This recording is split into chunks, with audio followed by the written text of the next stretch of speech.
Hi everyone, I'm back with another video. This is week 14 of the 52-week project. This month's topic is prime lenses.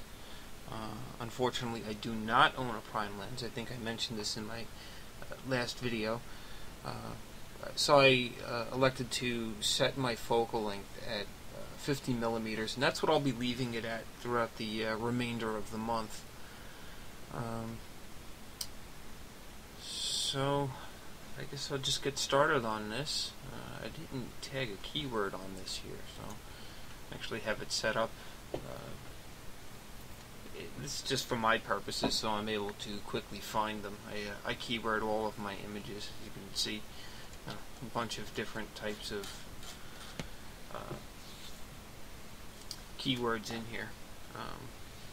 Alright, so this is the image I chose to go with. Might be a little bit dark, but I like the way the shadows were on it. Nice soft shadows over on this side, opposed to one of the images like this one here, where it's just a really harsh shadow. This was with a flash that was off the camera, like off to the right side. And what I did to diffuse the light, as you can see here, I placed a scrim that I had made out of PVC pipe and a sheet, and I just put it up in front of the flash, and you can see it really softened the shadows up over here, but it made it too dark. So what I did was I got a card, a foam card, like a styrofoam foam core board is what it was. One side's black and the other side is white. So I just basically put a bounce flash with Cher's help. She actually held it for me on the other side, and it filled in the light with the flash, so I thought it looked pretty good there. I wasn't sure which one to choose, so I was choosing between this image here and this image. I removed the little placemat that was here. I thought that was the image I was going to use, and I decided, you know what, I kind of like the lines in here, so I went with this image. So I'm going to double click on it and open it up in Camera Raw. So to get a nice feeling of the image, because you know it's homemade bread that I had made earlier that day with my daughter. It's made with wild yeast. Basically, it's yeast that forms in a flour mixture. It's basically just flour and water with a 100% or 110% hydration ratio, and it sat for about 9 days until the yeast started forming, and then I just added more flour to it and gave it some time, and flour and water with a little bit of milk in there, and the yeast acts as and eats the sugars that are inside the flour, and also the sugars that were in the milk, and it put it into a bread pan and popped it in the oven. Let it sit, let it rise, and this is what I got. So in order to get that home feel, that warm feeling, I'm just going to raise the temperature here. Bring it up and give it that yellow glow there. I think that looks pretty good. It's a nice warm feeling. And I also want to increase the exposure, because it did seem a little bit dark. It's almost it's like close to a stop, darker than what I really wanted it to be. So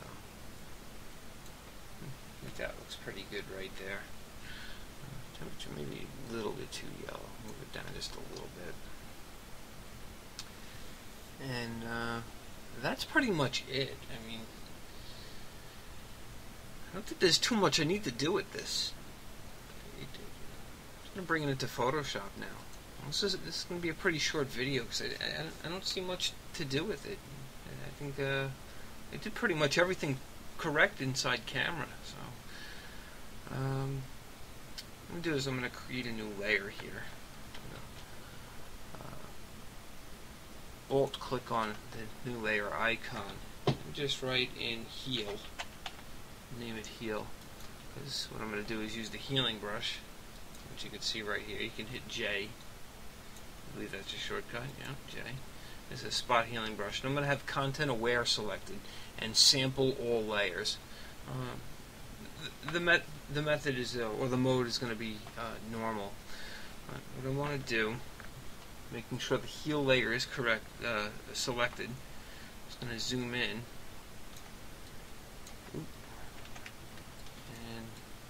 move down this little thing here. Just paint over that.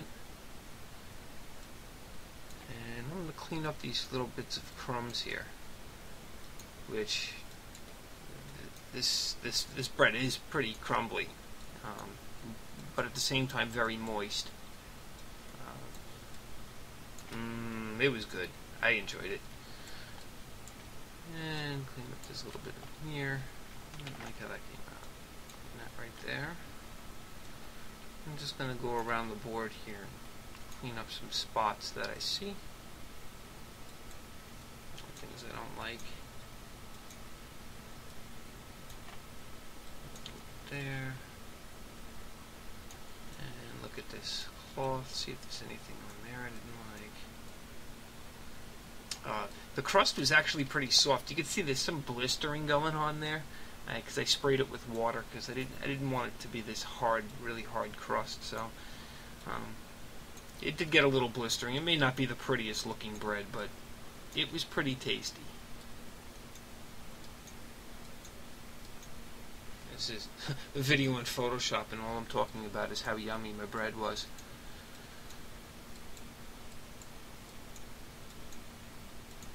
And no one said I was perfect. Okay, I'm going to clean that too. I didn't like the way that looks. Okay, put that there too.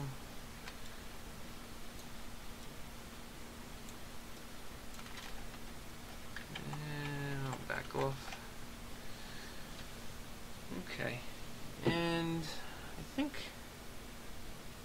what I'll do is just give it a little bit more contrast. I want to see the texture in the bread, so I'm going to add a curves adjustment layer. I'm just going to make a little S curve here.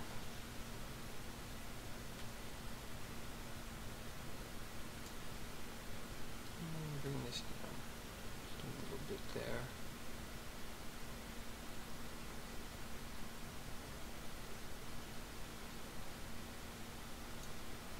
Right there, and put that a little bit.